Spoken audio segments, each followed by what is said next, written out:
Boss, do you want us to get rid of her? 12 guns, all of them aimed at the back of her head. She didn't hear a single one. Wren Ashford has been deaf since she was 4 years old. 9 seconds earlier, she had grabbed a stranger in a dark hallway and kissed him, just to hide. Her ex was coming down that corridor, and there was nowhere left to run. She never heard the safeties click off behind her. She only pulled back, breathless, and watched every face in that hallway change. Then she turned around, and the man she had just used as a shield lifted one hand, and 12 pistols went back into 12 holsters. Because Ryu Seok-ho, the most feared man in the city, had just understood what she was. Not a woman with a defect. The only person in that building who could read a mouth from across a crowded room. 3 years ago, a man taught her that her voice was something to be ashamed of, so she stopped using it. He is about to sell her name to the wrong people. And the sound she hates most in this world is going to save a mafia boss's life. Stay with me to the very end. Before we begin, if this story pulls you in, leave a like and drop the city you're watching from in the comments. Subscribe so you don't miss what happens next. Now, let's go back 9 seconds. The ballroom was loud. Wren knew that the way you know a train is passing. Through the floor, through her shoes, through the champagne trembling in the glass she wasn't drinking. Her work was on the auction stage tonight. 12 pieces. 6 months of her hands. The card beside them read ceramics. W. Ashford. Nobody in that room connected the card to the woman standing under it. A man in a tuxedo turned, saw her, and handed her his empty glass without breaking his conversation. He didn't look at her face. He didn't have to. She was standing still and holding a tray-shaped absinthe, and that was enough. She took the glass. She always took the glass. It was easier than explaining. That was the whole trick of her life, really. If you don't speak, people file you where they like. Then she saw him, Preston Vaughn, across the room by the ice sculpture. He was supposed to be in Boston. He was not in Boston. He saw her half a second after she saw him. And he smiled. Wren's body understood before her mind did. Her stomach dropped through the floor. She had spent 3 years learning what that smile meant, and 8 months learning how far she had to run from it. He set down his drink. He started toward her. And here is the thing about being deaf in a crowded room. She could not hear him coming. She could only watch. She had to keep her eyes on him or lose him entirely, and that meant she could not turn her back and run without going blind. So she turned her back and ran anyway. Blind, heavy doors, a corridor, dim, private suites, no side doors, no exit. She could feel him coming through the floor. Halfway down the hall was an alcove. A tall man stood in it with his back to her, looking at a painting. She had 9 seconds, maybe less. Later, she would try to explain it and fail. It wasn't a plan. It was the animal part of her, the part that had spent 3 years learning that being seen alone was the dangerous thing. 2 people in a dark alcove are not a woman running away. They're just 2 people. Preston would walk past. Preston always walked past what didn't concern him. So Wren Ashford grabbed a stranger by the lapels, turned him around, and kissed him. She expected to be shoved away. Instead, 2 hands closed around her waist. They did not push. They pulled her in, and the kiss stopped being a shield and became something else entirely, something warm and dark, and absolutely under his control. She felt Preston's footsteps go past, through the floor, rapid, furious, gone. She pulled back, gasping, and every face in that hallway had changed. She hadn't heard it.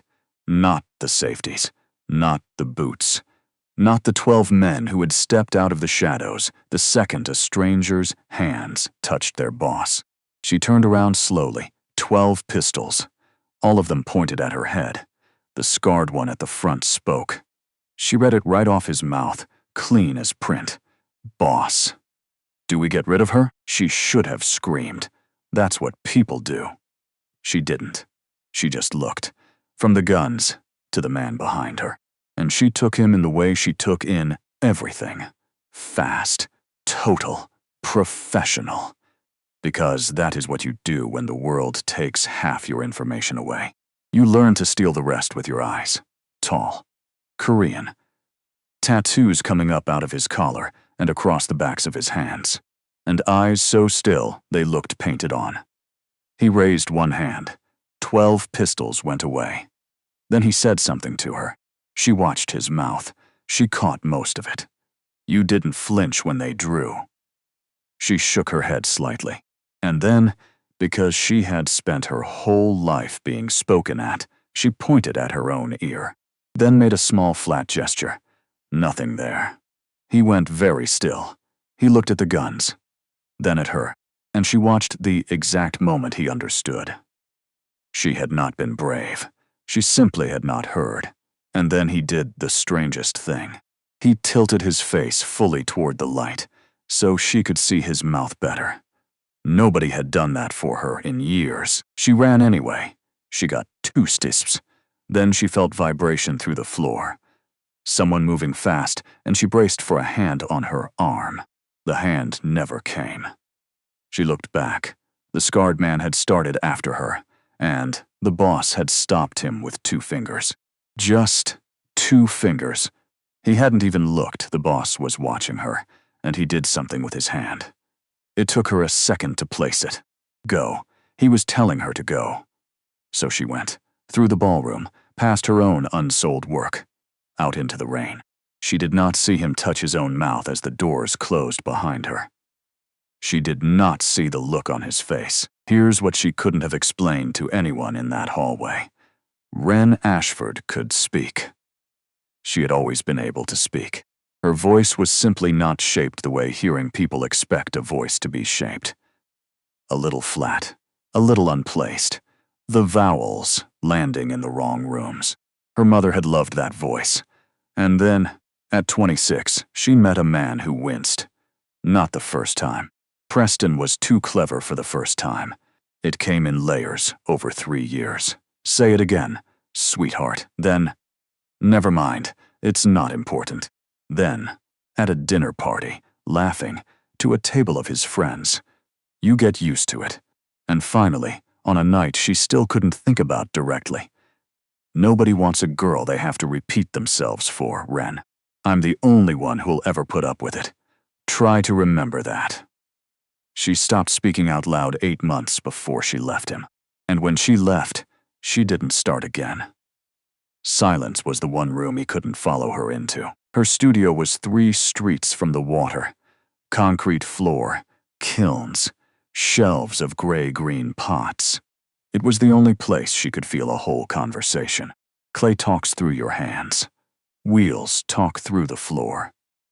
She could feel the kiln fire, like a low chord in her ribs. She went there the next morning because it was the only thing that had ever fixed her. He was standing outside it. No car. No 12 men. Just him, in a charcoal overcoat, in the rain, looking at her hand-painted sign, like it was a language he was trying to learn. Wren stopped dead on the wet pavement. He turned. He faced her fully. He turned his face into the light without being asked. Then he lifted his hands.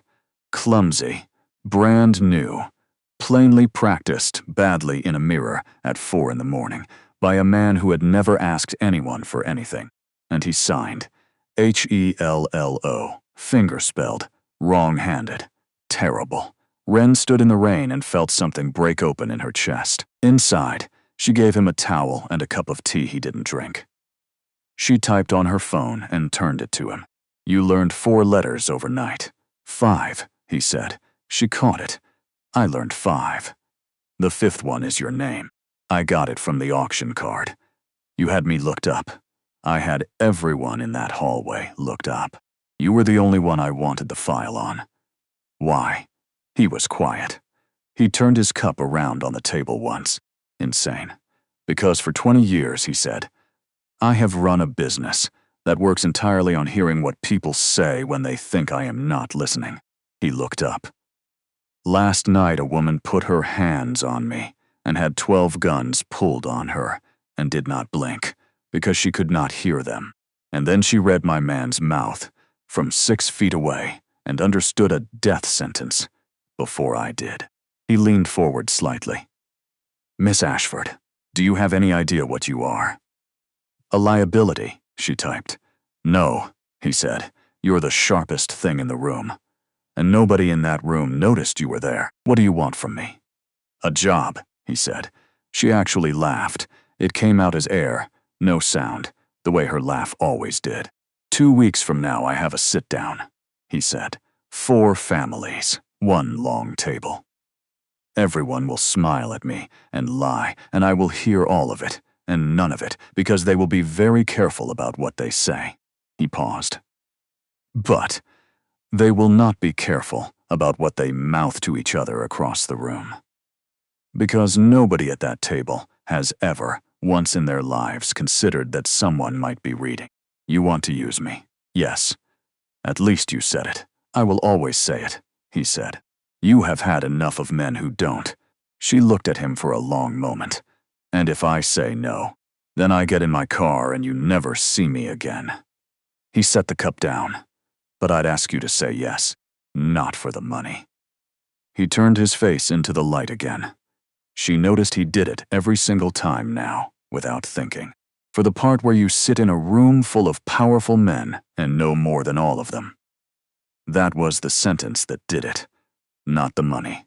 Not the danger. That. He came 4 days later. Of course he did. She felt the studio door open through the floor. She thought it was a customer. Preston stood in the doorway of the one room in the world that was hers, and smiled and said something. She didn't catch it. She was rattled, and her eyes were wet, and she couldn't hold his mouth steady in her vision. "Say it again," she typed with shaking hands, and held up the phone. His smile widened. Because that was the whole game, and she had just handed it to him. He said it again, slowly, exaggerated, the way you talk to a dog. "I said you look tired." And then he crossed the room and took her wrist, and his fingers found the exact place they always found, the place that bruised. He put his mouth right against her ear, a thing that meant nothing, a thing that was purely for his own pleasure, because he knew perfectly well she couldn't hear a word of it. And he spoke into a silence he had built himself. Then he pulled back so she could read the last part. Nobody wants a girl they have to repeat themselves for. Come home. She never saw Seok-ho come in. She only saw Preston's face change. And then Preston was on his knees on her studio floor, and Min-gi was standing over him. And her wrist was free. Seok-ho did not look at Preston. He crossed the room to her. He didn't touch her. He stopped just short. He waited, and he let her decide, and she realized, with a lurch, that in 3 years no man had ever waited. She nodded once. He lifted her hand. He held it a second, asking.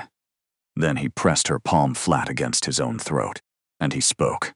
She couldn't hear it, but she felt it.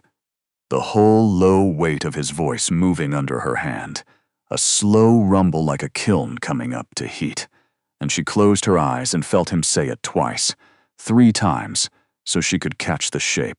You never have to repeat yourself again. Wren Ashford, who had not made a sound in 3 years, put her forehead against a mafia boss's shoulder and cried without any noise at all. He didn't kill Preston. She was surprised, and then she wasn't. He crouched down in front of him instead, and turned his own face into the light. For Wren, so she could read every word. "You spent 3 years," Seok-ho said, "teaching a woman that the sound she makes is a burden." He said it very quietly. "So here is your sentence. You will never hear her voice. Not once. Not ever again. It will not be taken from you. It will simply never be given." He stood. "If you come near her, I will take a great deal more than your hearing. Nod for me." Preston nodded. He moved her into the penthouse. She fought it for about an hour. "I'm not hiding." "You're not," he agreed. You're relocating to somewhere with better sight lines. There's a difference, and you'll appreciate it in about a week. The penthouse was glass and silence, and she loved it instantly and hated that she loved it. But it was what he'd done to it that undid her. Every doorway had been fitted with a light that flickered when someone approached. The doorbell flashed. The kitchen had a strip of LEDs above the stove that pulsed when the timer went off, and the chairs in the sitting room had all been turned, every single one, so that nobody in that room could ever sit with their back to her. You did this in 4 days, she typed. I did this in 3, he said. The chairs took a fight with my decorator, he learned. Badly, at first. Then less badly. She'd come into the kitchen at midnight and find the most dangerous man in the city sitting at his own island with a tablet, drilling hand shapes, swearing under his breath in Korean at a language app. This one, he growled one night, mangling a sign at her. What is this? You just told me you are a small potato. That is not what the app said. The app is being generous. He laughed. It was the first time. She felt it. Through the counter, through her arms, a warm, low tremor, and she put her hand flat on the marble, just to keep feeling it. He caught her doing it. He stopped laughing, and then, very deliberately, he put his own hand over hers on the stone, and he laughed again, on purpose, so she could feel all of it. He took her to things, on purpose, in front of people. The first time at a gallery, a councilman's wife did what people do, leaned in, over-enunciated, spoke very loudly and very slowly at Wren, as though volume were the problem, as though Wren were 4. Seok-ho didn't say a word. He simply turned to Wren and signed, slowly, wrong-handed, terribly. Do you want to answer, or shall I be rude? Wren looked the woman in the eye and signed back. Be rude. Seok-ho smiled, turned to the councilman's wife, and said, as pleasantly, My guest says your dress is beautiful and that you should stop shouting at her. The room heard it. The room repeated it. And by the end of the month, half the city's power brokers had quietly asked their assistants to find them a sign language tutor, because Ryu Seok-ho's woman was not going to be shouted at, and nobody wanted to be the person who did it next. Wren watched the world start, slowly, to learn her language, instead of demanding she learn theirs. She had not thought that was a thing that could happen. Why don't you speak? He asked her once. Carefully, in the dark of the balcony, where she could still read the city light on his mouth. You know why. I know what he did, Seok-ho said. I don't know what you decided. She was quiet a long time. He made a sound. I couldn't hear into a thing I should be ashamed of, she finally typed. And the worst part is, it worked. Now, I don't know what I sound like. I have no way to check. Every time I opened my mouth, I was just trusting him, and he was lying. Seok-ho read it twice. Then don't speak, he said. She looked up, startled. I mean it. You don't owe anyone your voice. Not him. Not me. Not the room. He turned his face fully into the light. But Wren, if you ever want it back, it is yours. It was always yours. He was never anything but a man who stole a thing he had no use for. Preston Vaughn did not go home and become a better man. Preston Vaughn went to Bruno Fazio. He owed the Fazio family $400,000 from a series of bad nights and worse decisions, and he arrived with the only currency he had left. Ryu Seok-ho keeps a deaf woman, he told them. He's soft about her. He's gone stupid about her. He learned sign language for her, a boss, learning to talk with his hands, like a fool, and then he sold them the piece that mattered. And here's the joke. Preston said, laughing, comfortable, in a room full of men who did not laugh. She can't hear a thing. Walk up behind her and she'll never know you're there. You could stand in her kitchen and she'd never turn around. Bruno Fazio smiled at him with dead eyes and said the sit-down was in 9 days. The sit-down was in a private dining room with one long table and 4 families around it. Wren sat at Seok-ho's left, in gray silk, saying nothing. Because, of course, she said nothing. That was the point of her. Fazio smiled at her warmly. He even bowed his head a little. "So kind of you to bring her," he said aloud to Seok-ho. A calming presence. And under the table, Seok-ho's hand found hers and tapped once. Their signal. Work.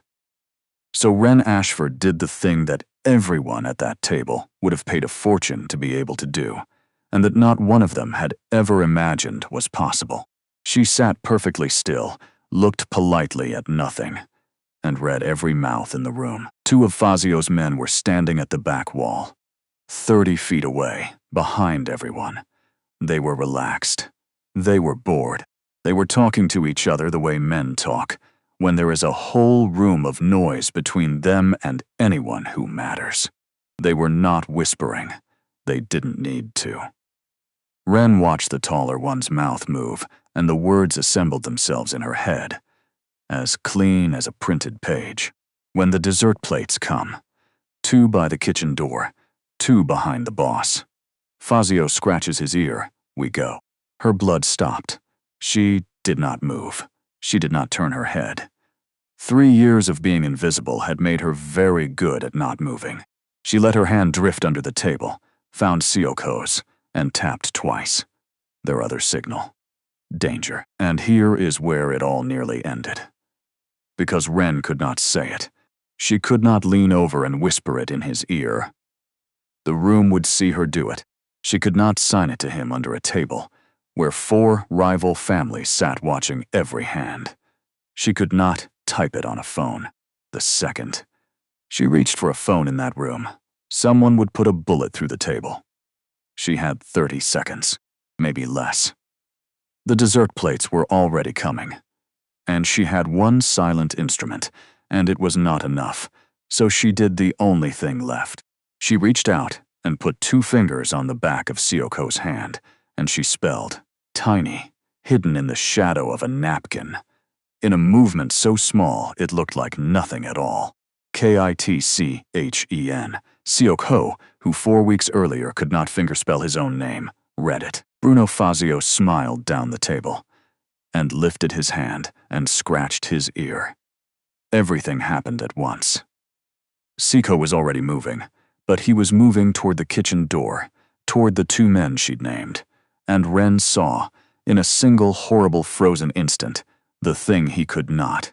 The 2 behind him, the ones she had not had time to spell, they were already standing.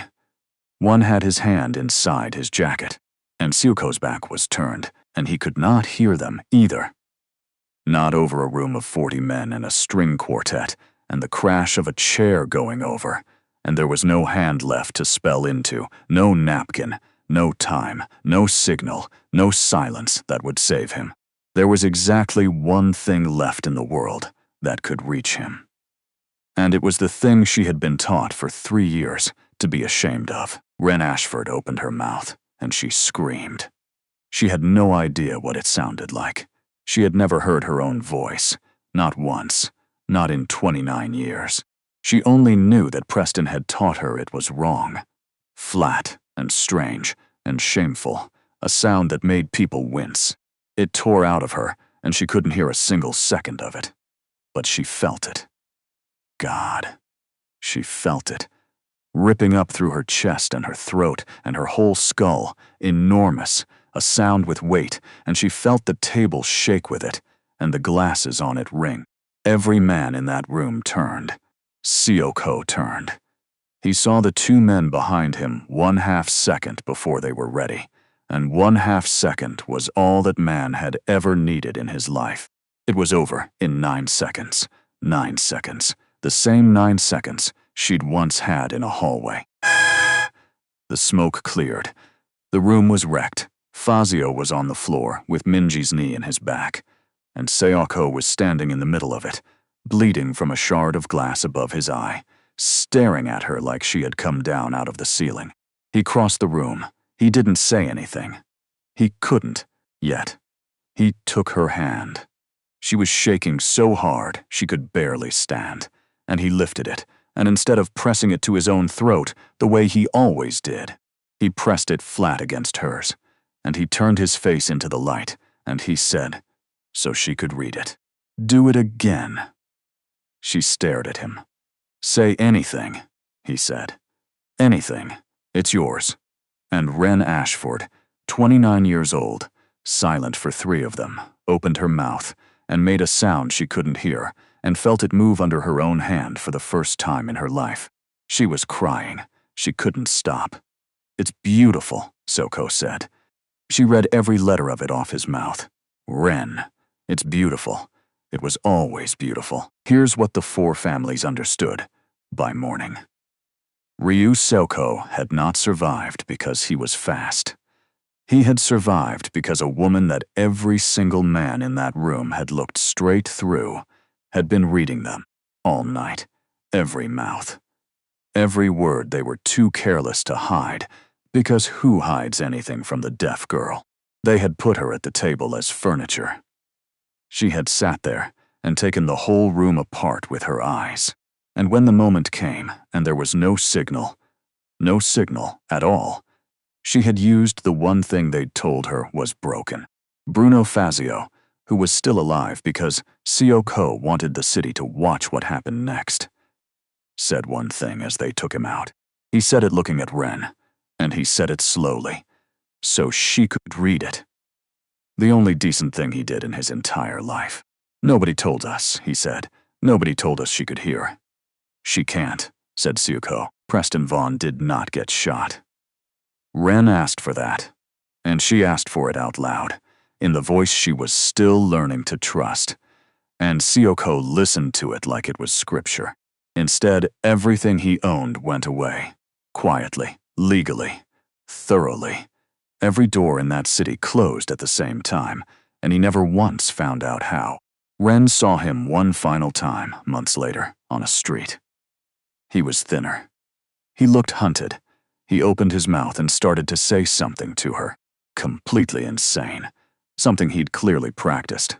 And Wren Ashford looked at him, at the mouth she had once spent 3 years reading for danger, and she simply turned her face away. And that was it. That was the whole revenge. She didn't hear a word of it. She never had to. She never would. She kept the studio. He offered her a bigger one, and she told him no, out loud, and enjoyed watching him lose that argument. Her work sells now under her own name, which is printed on the card, and beside it, at every single show, a second card that says, "The artist is deaf. She is delighted to talk with you." Seok-ho got better at signing. Not good. Better. He still tells her, roughly once a week, that he is a small potato. But most evenings, he doesn't sign at all. Most evenings, he comes into the warm, dusty studio, where the kiln hums up through the floor, and he sits down beside her, and he takes her hand and puts it flat against his throat, not because she needs him to anymore, because she likes it. Because for 3 years a man told her that her silence was a burden, and now the most dangerous man in the city sits in a room full of clay and speaks into her hand, slowly, every night, so that she can feel every single word.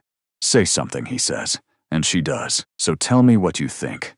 Was Wren right to spare him, or should she have let Seok-ho finish it?" And that scream, the sound she spent 3 years being ashamed of, the one that saved his life. Did that get you? It got me. Drop your answer in the comments, and if that last part reached you, type, "She used her voice, so I know." Share this with someone who has been made to feel like the very thing that makes them different is a burden. It isn't. It's usually the sharpest thing in the room. And subscribe, because next week's story is about a woman who cleaned a mafia boss's office every night for a year and never said a single word to him, until the night she left one sentence on his desk and vanished. We'll see you there.